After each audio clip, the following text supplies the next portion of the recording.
So America is full of entitlement programs, and it seems like both parties, Democrats and Republicans, want to increase those entitlements. And the question is, who pays for them? How do those entitlements get paid for? Is it truly a matter of, let's take from the very rich, the billionaires? Can we just get the billionaires to pay for these entitlements, or who actually pays for the entitlements? And today on the Wealthability Show, we have an expert in this, Chris Pope, who's from the Manhattan Institute, a senior fellow. And it is great having a true expert on entitlement programs to talk through the facts about entitlements and not so much the drama and the emotion. We know there's a lot of that. There's a lot of politics through, politicking. Nobody wants to say, I'm going to take away your entitlement, because that's the whole point. It's an entitlement. You're entitled to it. So therefore, but is there a way to deal with these entitlements that is maybe a better way to do it? So we're going to look at that and really get an idea of how does this affect your taxes, because entitlements aren't free. So Chris, welcome to the Wealthability Show. Hi, Tom. It's great to speak with you today. So if you could give us a little of your background and how you started really focusing on entitlements for your research. Well, so I'm primarily a scholar of healthcare policy, but most of the entitlements are healthcare entitlements. The two really big entitlement programs, so certainly two of the big three, are Medicare and Medicaid, the third one being Social Security. And so when you think about entitlements and when you think about healthcare, it's a highly overlapping debate. It's very hard to talk about healthcare without talking about entitlements, and it's very hard to talk about entitlements without talking about healthcare. So it's a big part of the debate. It's not the whole debate, but it's the elephant in the room. So let's start with that big picture. You've maintained that first of all, the entitlements actually lower the standard of living for the working class. Can you explain what do you mean by that? I mean, that's a pretty strong statement. So it's for working age adults. Most people, I think, have this view of entitlements as redistributing from rich to poor. And some of them definitely do that. Like we have programs like Medicaid, some programs like TANF, like the traditional welfare programs. But the traditional welfare programs are pretty small. The really, really big entitlement programs are Medicare and Social Security. Um, and those are programs which don't really redistribute from rich to poor so much. They redistribute mostly from workers to retirees. And so that is the main factor of what our welfare state is trying to do. These programs were set up quite reasonably with the idea that when people are retired, they don't know how long they're going to live. They don't know how much money they're going to be able to put aside for, are they going to live for another 10 years, another 20 years, another 30 or 40 years when they retire? And so these programs kind of absorb the healthcare costs and the basically income costs, the income need for a retirement income. It sort of provides that. And so the thought was when people drop out of the labor force, their income is much lower. And these programs basically were designed to allow them to have a standard of living that was closer to what it would have been during their working years. The problem is we've overdone it. And so the size of Social Security and Medicare is now such that it's leaving working people worse off than retirees. And that's really kind of gone to such a great extreme. And the programs were never designed to be this big. They've just metastasized over time and grown steadily over time. So let me ask you, I'm an accountant, so let me ask you an accounting question. Does the average worker pay for their retirement benefits that they get out of the system, or would they be, because that's a big debate, right? Could I instead just put aside, instead of putting it into Social Security, what if I had that money and actually, but was required to, because people won't do it unless you require them, but was required to set that aside and it was actually invested as opposed to put into the government, would it pay for the benefits that they receive? So Social Security and Medicare are both pay-as-you-go programs. So the essence of the program is that every generation of workers pays for the previous generation of workers. So today's workers pay for the retirees who worked a generation or two ago. Um, that works okay if the population is stable. The problem is people are living longer into retirement, people are having fewer kids. And so the ratio of workers to retirees is declining over time. And so what's happening is every worker, when they're paying in for Social Security and Medicare, they're having to pay for more retirees than their own coverage. And so every worker is essentially going to get less back from the program than they paid in because the demographics are shifting over time. Well, so let me ask you about that. Because I've been in the tax business for about 45 years. During that time, the basic Social Security Medicare rate has been 15.3% for my entire working lifetime. Right. So how is it changed? I mean, how are they paying for that? Um, is it because the income taxes don't seem to have went, from my perspective, don't really seem to have gone up. And in fact, there are more people that don't pay any income tax pretty Right. much than we've had in a very long time. And so the rates are the same. How are they paying more? Is it just because of inflation that they've got an inflationary wage, so they're paying that 15.3% on more money, or what Right. is it? Well, I mean, it's coming out of general federal funds. So it's coming out of two places. One, we've substantially reduced defense spending over the past couple of generations. And the main answer is simply that we're increasing the budget deficit. The federal budget deficit is paying for it. And so the rising national debt is ultimately where the money is coming from. That doesn't really work forever, though.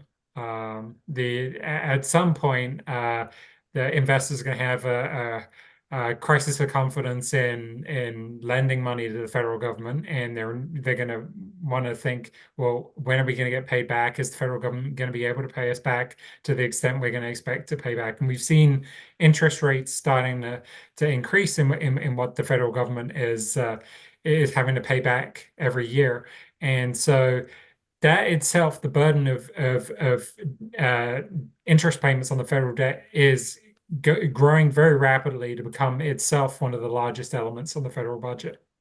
So one of the so of course the first question that most people ask is, are we going to run out of money? Because you're right. I mean, it does go in the general fund. People think, we've got the Social Security Trust Fund, but that's an accounting ledger, right? It's not a separate pool of money.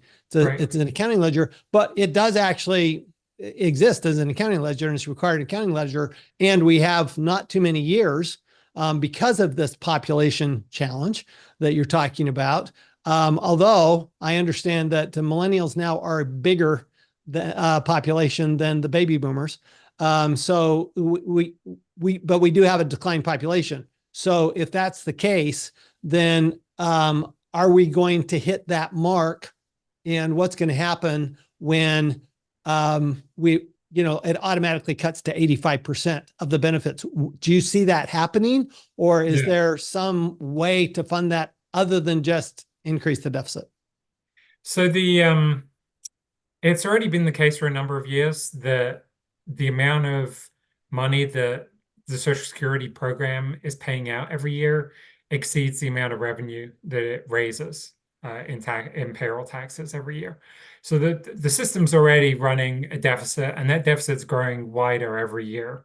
Um, when people talk about the Social Security Trust Fund going bankrupt, which I think is in 2034, so about a decade Right. away, that basically means that the accumulated surplus of previous years Right. is going to match the accumulated deficit, which by itself actually is not that important because it's not like the accumulated money has been saved up.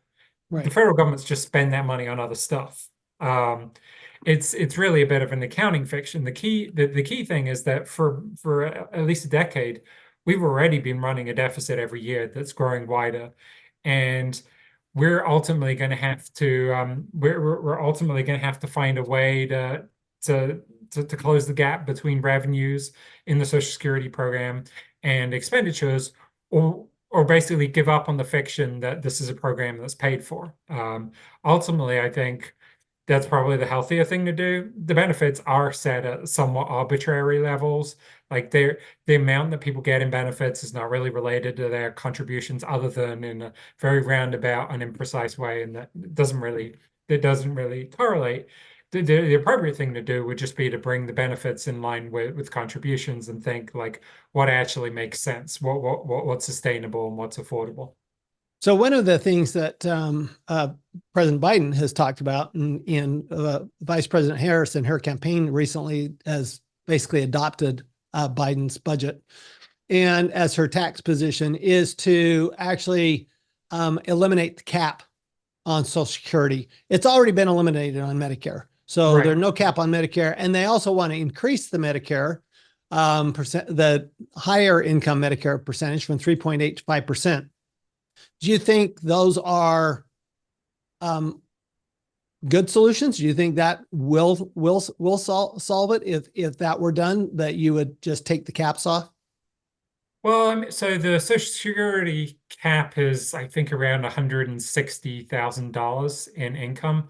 Um, so what it would basically mean is a 12.4% tax increase Right. on incomes above $160,000. Now that's enormous. Now, if you think about the Trump tax cuts, we're talking about like a couple of points reduction. I mean, Yeah, like Bush tax. that's actually double for a lot of people. That's Yeah. actually would double their effective tax rate. Well, at the higher rate, we're probably above 160,000. We're talking about the higher marginal tax rates, but that's still a large amount to swallow. And if you think, like, I live in New York, so I have a state income tax on top of the federal income Right. tax. And if I don't live in the city, but people who live in the city, you're already getting close to 50% Right. if you had state, federal, and city income taxes. If you then add another 12.4% tax on top of that, you start having some of the highest taxes in the Western world, and you're falling on the wrong side of the Laffer curve with that amount, quite and by almost every estimate. And so you're not actually increasing the revenue. You might even be reducing the revenue that's being generated. So I think that's a campaign slogan. It's not really a serious attempt to plug the financing hole. Okay. Although potentially that 1.2% increase in the Medicare tax, I don't think that's just a talking point. I think that will actually happen should the Democrats win. Certainly, should they sweep. On top of that, they want to apply it to all income, not just. So now it applies to two types of income. Applies to earned income, and it applies to investment income, but it does not apply to business income. And it would apply to business income under the Biden budget, and it would raise some money. So it seems like that would be one way. Let me turn a little bit though to Medicare now, because I know this is really your expert, your focus in your studies. Medicare obviously has blown up in cost, especially since George W. Bush, right? And so because of the prescription drugs, right? So that really blew up the cost of Medicare. One of the other big revenue raisers that the Tax Foundation has looked at is not allowing the deductibility or the non-taxability of employer-provided health care. So that would raise about $5 trillion over 10 years. So when you look at funding Medicare, I mean, once it's entitlement, you can't take it away. So how do you think it ought to be funded? Because right now, I mean, the Biden Harris says we're not going to increase taxes on anybody making under 400,000, but that would, Right. if you're going to pay for it, you're clearly going to increase taxes. I mean, if you lifted the if you lifted the cap, although they're talking about putting a donut hole in there so that you'd only pay that. So the in between 160 and 400, you would pay no more additional Social Security or Medicare tax, but over 400 you would. So what do you think about these proposals, and what would you propose?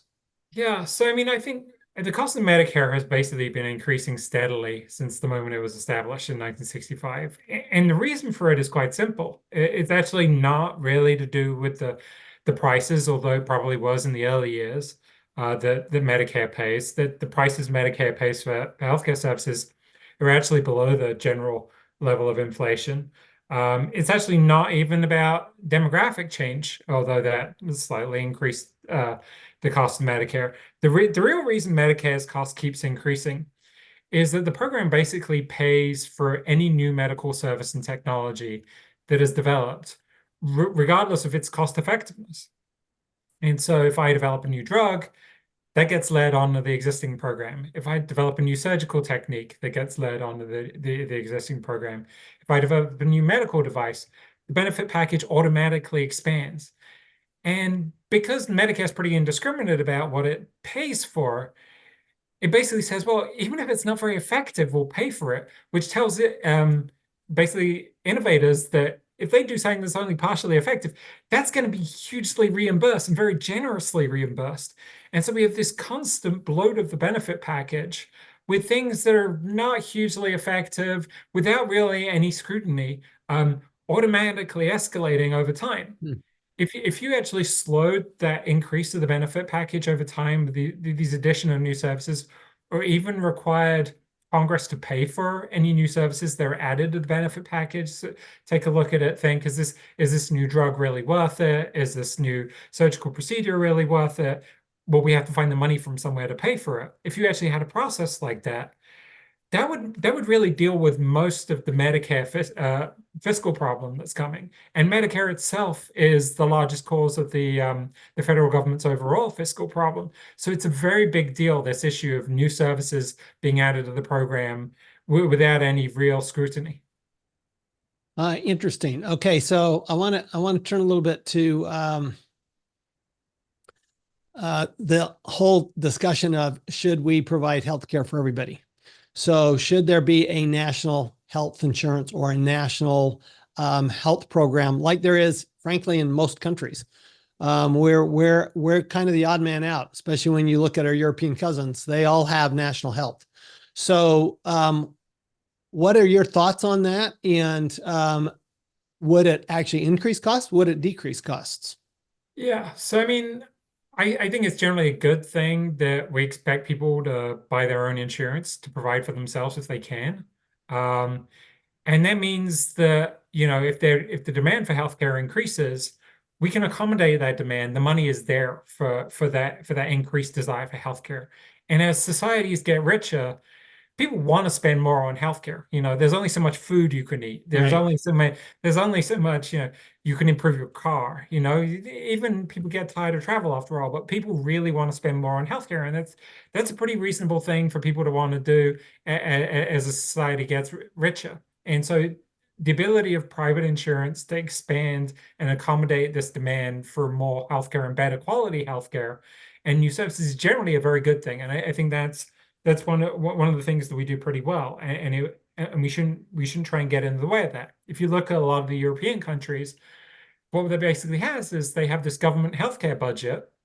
And there's only so much money that the government can raise in taxes, and they're all pretty much running up against the limit of that. And when that pot of money runs out, they just have to say to people, well, I'm sorry, we're not going to cover your operation, or I'm sorry, there's not enough doctors to look after you if you go to the hospital, or yeah, you're going to have to wait. And if your cancer gets worse, then, I'm sorry, we couldn't afford the drugs to take care of you at the beginning. And so that is a systematic problem with the sort of government finance healthcare systems. What I think we do well is we say, if you can pay for yourself with private insurance, we expect you to do that. If you're a healthy member, if you're sort of a able-bodied working age adult, we expect you to do that. We expect you to provide for your children. And then we have basically government programs that basically fill in the gaps that are left over, like Medicare for when people are retired. We have Medicaid if people are unable to work or low income in certain cases. And we've done a pretty good job of basically focusing the public funds on those patches where people aren't able to provide it for themselves.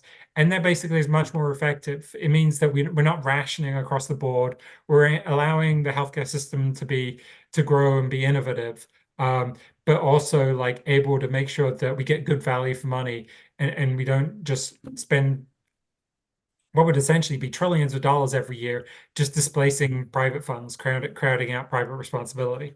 What do you think of the idea of making it optional so people could opt into Medicare, pay for it, but opt into Well, it?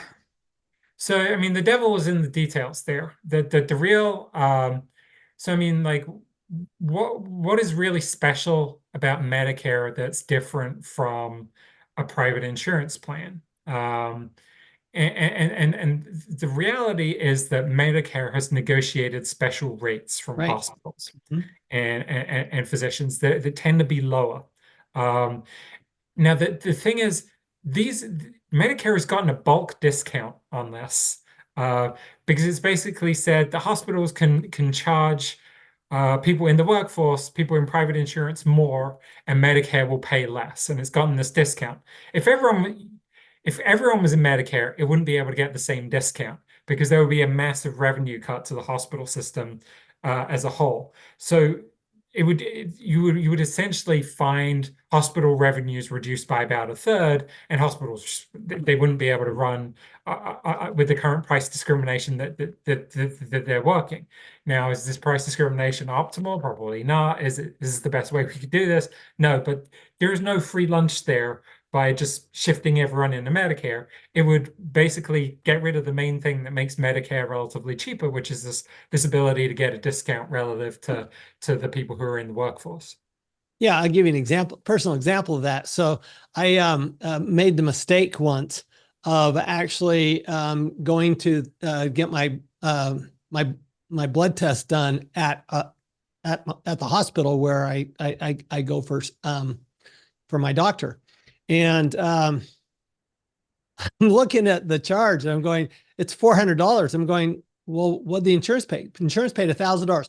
So literally, the hospital charged $1,400 to do two small tests that had I Right. gone to, the local private place and used my insurance there, it would have been almost free.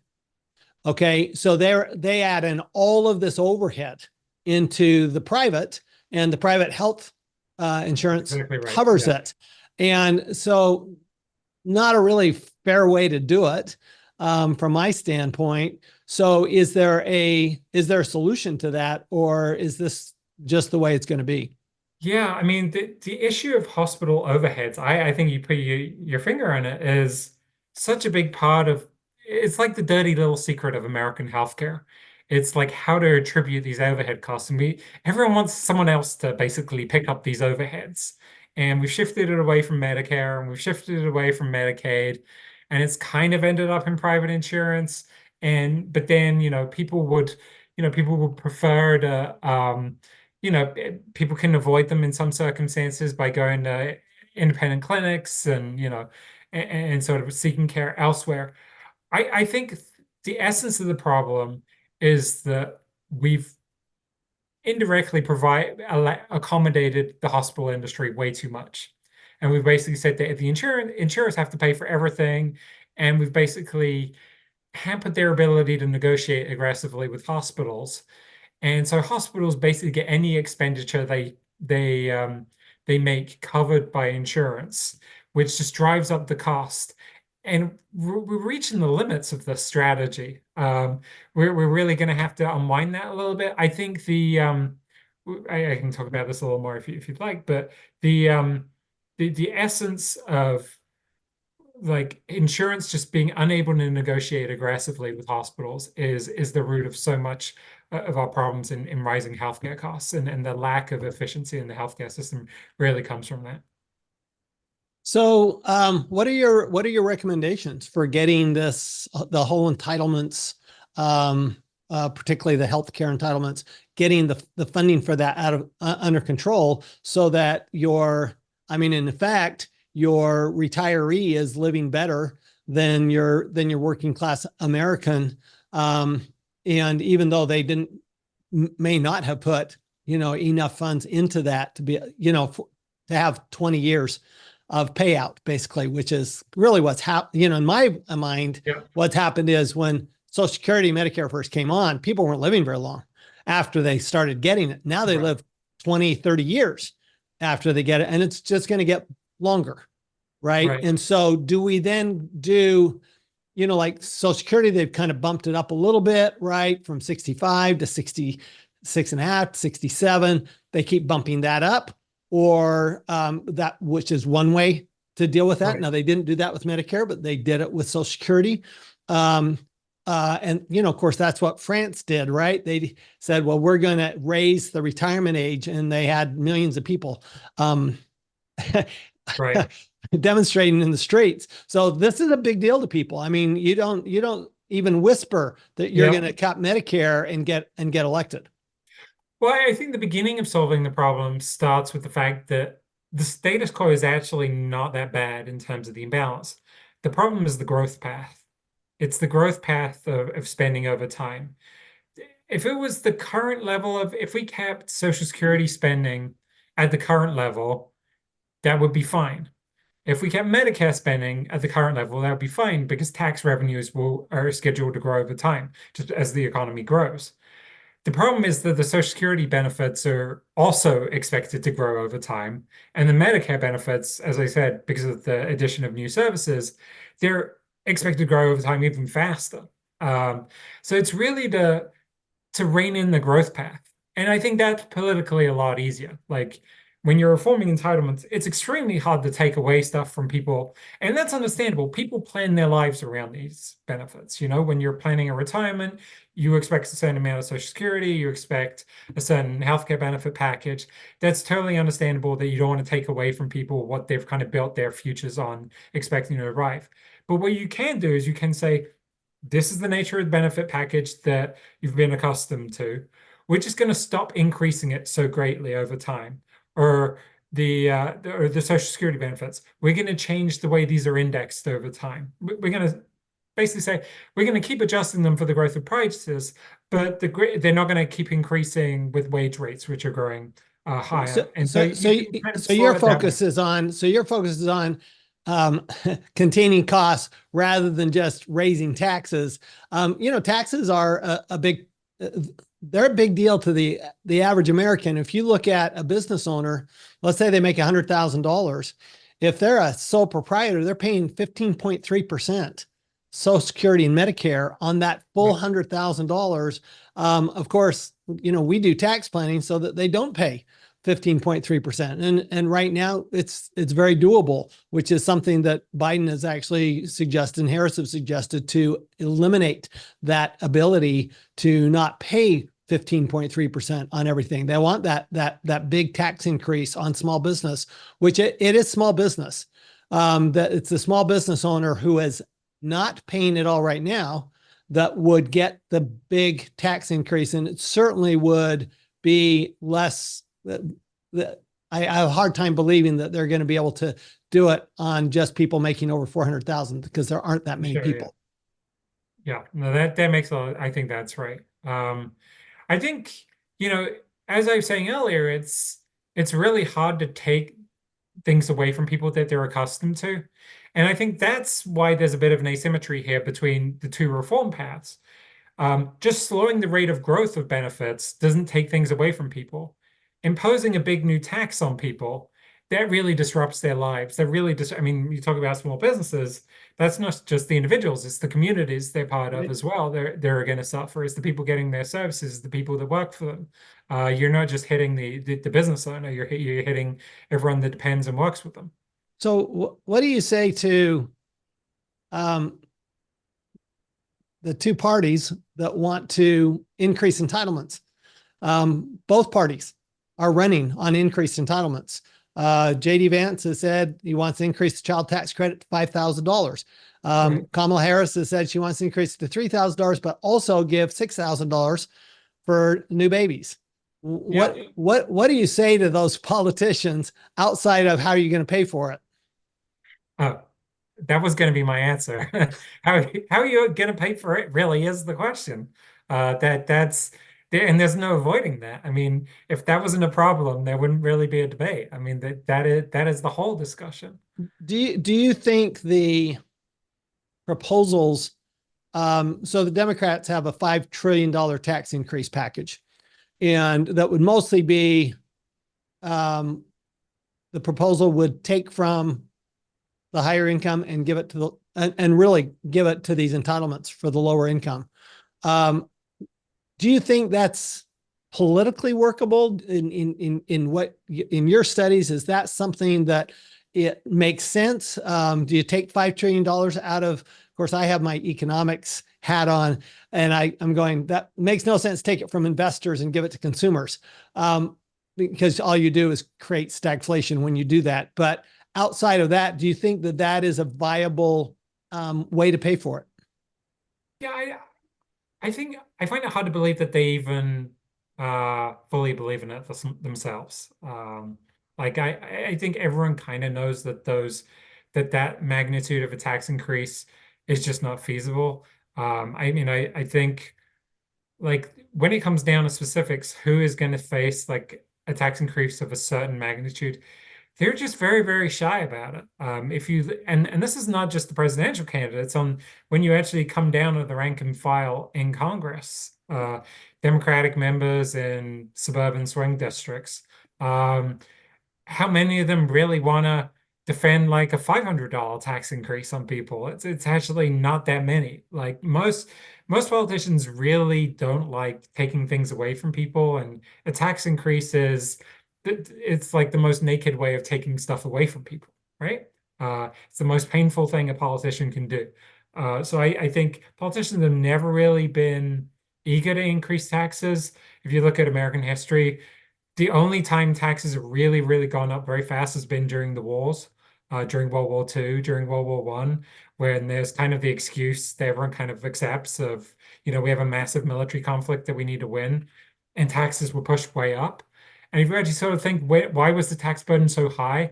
It's generally been because taxes haven't been reduced after the war as much as they were increased before it. But actually, increasing taxes is something politicians really tend not to like to do in peacetime. Well, so interesting enough, we have a major party candidate running on increasing taxes. We've actually never had a major party candidate run on increasing taxes and win. But right now she's ahead in the polls. Yeah. So has there been a shift? Have the Democrats been able to shift the discussion to say, well, look, taxing the rich, that's a good thing because of course what we all want is to tax somebody else. Right. Yeah. That's always the goal. Let's tax somebody else. Well, they have more money. Let's tax them. Let's tax the big corporations because they're making all this money, which is the worst tax increases on corporations because it affects everybody. And that's very well documented. But let's tax somebody else. Do you think do you think it's different this time? Well, I think you can kind of get away with saying tax increases are the answer if you basically define it in such a sense that no one thinks that you're taxing them. And I think that's you know, a lot of the way that this is, over Right. 400,000. People feel like, well, that's not me.